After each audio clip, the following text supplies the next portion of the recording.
एक बला की खूबसूरत लड़की कुएं पर पानी भर रही थी। नगर नरेश जब उधर से गुजरा तो उसकी नजर उस नवयौवना पर पड़ गई। इतनी सुंदर नारी राजा ने अपने पूरे जीवन काल में नहीं देखी थी। पास जा जब राजा ने उस लड़की से उसका नाम पता पूछना चाहा तो बिना कोई उत्तर दिए वो चुपचाप वहां से भाग गई। मंत्रमुग्ध सा हो राजा भी अपने घोड़े पर बैठ लड़की के पीछे पीछे हो लिया। सहमी हुई लड़की भागकर अपने घर में घुस गई और अपने पिता से बोली, पिताजी, कोई अनजान व्यक्ति मेरे पीछे पीछे आ रहा है। लड़की का पिता जब तक कुछ समझ पाता तब तक राजा भी उस लड़की के पीछे पीछे उसके घर के अंदर आ गया। जब लड़की के पिता ने राजा को देखा तो उसने तुरंत राजा को पहचान लिया। व्यक्ति हाथ जोड़कर बोला, महाराज, एक गरीब के घर आपका कैसे आना हुआ? राजा बोला, अगर तुम्हें कोई परेशानी ना हो तो मैं तुम्हारी बेटी के साथ विवाह करना चाहता हूँ। राजा की बात सुन हैरान ब्राह्मण बोला, महाराज, भला मुझे क्या परेशानी होगी? उल्टा मैं तो बहुत खुश हूँ कि मेरी बेटी रानी बनेगी। दूसरे कक्ष में खड़ी ब्राह्मण कन्या ने जब सारी बात सुनी तो वो भी शर्मा गई। ब्राह्मण ने खुशी खुशी तुरंत सारा ताम झाम कर अपनी बेटी का विवाह राजा के साथ कर दिया। राजा अपनी नव विवाहिता पत्नी को अपने साथ घोड़े पर बैठा राजमहल की तरफ चल पड़ा। चलते चलते रात का समय हो गया और रास्ते में एक घना जंगल लगता था। जब राजा उस जंगल में से निकलने लगा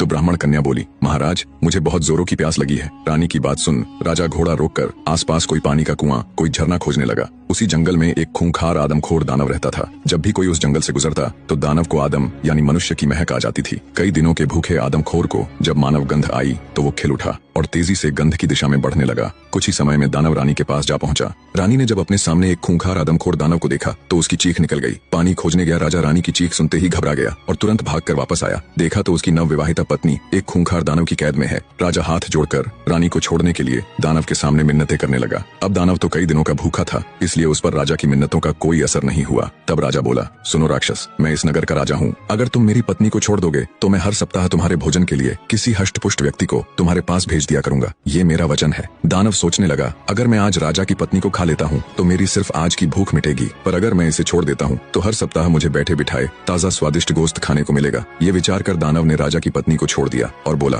तुम्हारे पास 7 दिन का समय है। अगर तुमने अपना वचन नहीं निभाया तो याद रखना, मैं तुम्हारे महल में घुसकर किसी को भी जीवित नहीं छोड़ूंगा। राजा भारी मन से अपनी पत्नी को ले राजमहल वापस आ गया। सोच रहा था, रानी को तो उस दानव से बचा लिया, मगर अब हर सप्ताह उस दानव के पास आदमी कहाँ से भेजूंगा।